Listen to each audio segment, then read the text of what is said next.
And so what we have are some bringers forth, some makers, some begetters, some growers. And the first of them is Peter Biella, who is director. Peter, why don't you come sit down while I talk about you? Who is director of the program in visual anthropology here.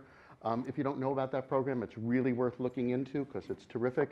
He's department chair, Department of Anthropology. His PhD is in cultural anthropology from Temple University, where he also has a master's in culture and communications. His BA and MA were here at SF State in film production. His theoretical interests range from East African pastoralism to the anthropology of AIDS. And just because everybody needs a little take-home weird fact, in 2009 he was ethnographic consultant at Pixar Studios for the feature film John Carter of Mars.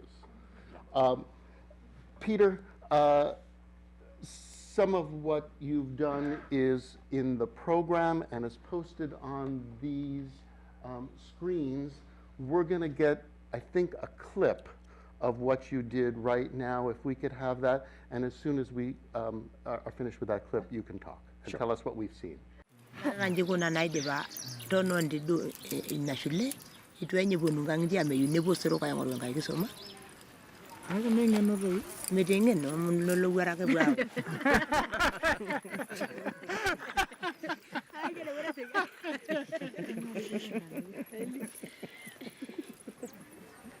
Adwara ina na masoni ndo yajo neji nenya nkera yango kaga dwa tre yo je dimbele kanya ro senta nyiro ndete adu hotel ntai senta idu ajo je ndete ya senta na itete itale hotel wala balai amara no yenyo amara ranjena sibitari na moyoti wenda nesi enyor henda te nibo nudo imoyaye menyo ya menyo anyo be te banda ngara jenga bila ohi lolera te nilo desuga lolera meru masa nuda kitari ne masa ne nesi ay mek ngamuni habaraki ngamuni nekimbari ajo kay neke ya habaraki nini ne joito nemi ndo kali ko ngali gila sedi ake kay amalo lo mel ngana ko so mangeranye amay lo le no daktari no le oina tito ne yele mu ya ne ata mo kimbara mo engerai no ni to iwu ne le ngoto nyeki amana ne tas le ngali jolo lo ngeni en jena yudu mi ata sibita ako mi yor nyoreni Sudah lo suale to kon. Denali. Ni nyamo dane mo dai Da fare lo roba ngam gradi do robunali. Ane lo na ibe bugona kiti biashara ni jiro siyore ni we. So this is a film that you've read a little bit about in your programs. It was screened in several places this year, won some awards. Tell us about the project and if you have an inclination about your own creative impulse and sense of creative engagement with what you were doing. Most of the films I've been doing in Tanzania over the last 6 years have been AIDS education for Maasai people. And so this was actually a unique film that was not intentionally designed to teach anybody anything. It was just a portrait of this man who in the clip was the one who got the cell phone call, so we didn't see him. But he's this chairman, 33 years old, a unique post, extremely effective, competent man who we admired a great deal. My colleague Kelly Askew at the University of Michigan knew him because of a grant that she had on looking at the World Bank in the region where he works. But she found he was so interesting that she invited me to do this film with her. She's also got peripheral relationships with feature films, but all of us, that's the things we don't talk about. Anyway, Frank was an enormously successful guy working with huge problems, and the metaphor, the title, Lions, is lawyers who are corrupt, illiteracy, land grabbing, and the AIDS epidemic, all of these things that are facing him as a chairman, what he does about it. And the reason I picked this clip is that you can see, I mean, it's only 90 seconds, but the women are very reluctant to have their daughters be educated in the community. And it seemed to me that he and his colleague did an amazing job convincing them of the importance, even to themselves, that their daughters get training, can become nurses. This is a women's group who we have found in our work in AIDS education, the women are really the motive force for change among Maasai, especially with all the problems that they've had lately of global warming, sedentarization, cattle disease, human disease, all these problems that are really within the last 30 years for the Maasai, who previously were very independent. Suddenly, they're beset with these problems, and this leader is very effective at helping them overcome them. One of the agenda of this program is to alert our fellow faculty members to what creative endeavors look like, in contrast perhaps to the more traditional scholarly endeavors. And visual anthropology is a place where these two things converge, I suppose. When you're making a work of anthropology like this, which is also a film, do you regard yourself as an artist, as a creator, or as something else? Right. In my other work for AIDS education, there really is a very clear scholarly goal. We have kind of established methodology of intervention and how to do it. But in a film like this one, which is more an artistic portrait, I really didn't anticipate a more rigidly academic agenda involved.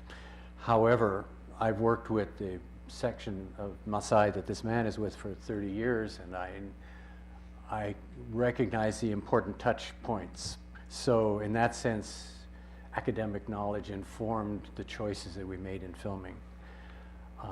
Let me interrupt you for a second. I And still haven't then I'm told you gonna open about this being up for creative. question. I'll do it in just a second. Yeah, but I want to know this because it's really key. When can we see the whole thing here? Yes. I won't say the film is locked in the science building. I won't say that. But it is. But I do have another copy. How about, no, I was thinking of having a screening of a number of my films maybe in a couple of theater. That would be nice. Wonderful. If, maybe you and I can talk. Now you can answer the other part of that question. One of the issues in doing this kind of filmmaking is so-called verite, right? But we filmed over a period of 30 days, and we're not telling him what to do or what crises he should face. So we're there, it's kind of catch-as-catch-can filming. And as a consequence of that, we don't have the standard narrative arc where you have a crisis and we work our way through and it gets worse and then you resolve it like a Hollywood film. So the technique of the creative element, let's say, is a kind of a vignette filming where events happen and we do our best to pursue them, but the vignettes have their own sort of arc. And then he has one crisis, women's education. And then there's a spy in his meeting and he's being sued and the spy is reporting to the other attorney, and that's another crisis. And so it's a different kind of narrative story, that line that we're working with, that I've found is good, especially for if you don't have a lot of time to film. You know, I'm kind of working on this vignette model of storytelling, with the through line being the identity of the lead character, but whatever crisis hits him is what hits him. You know, we don't have huge budgets and we don't have a year to spend with him, which might be ideal. So Makes me think that your students in visual anthropology could do a lot to help reality TV. Actually, it was a visual anthropologist that got the first Cops. The first Cops show Oh, really? was a master's project at USC. Interesting. Let's open this up to questions and comments from your colleagues who are sitting here. I'm curious how you handle the language situation, like do you speak Right. Swahili or how do you deal with translators and all that? They're not speaking Swahili, they're speaking in a Maasai language called Ma, but I work closely with translators.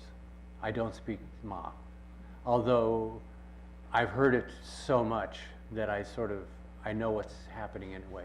It's hard to describe, but I don't usually make mistakes based on not catching the details. We have time for one more for goodness question or comment. Yeah. Yes, sir. How much of the labor, creative labor, intellectual labor, is post-production?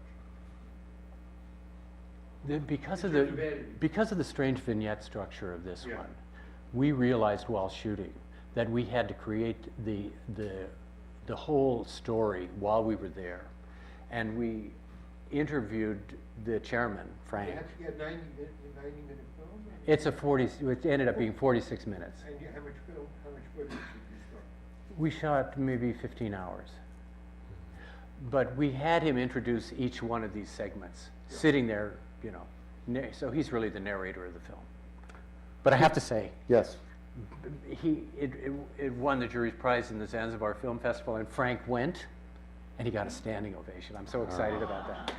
So he really hit the jackpot. Peter, thank you so much.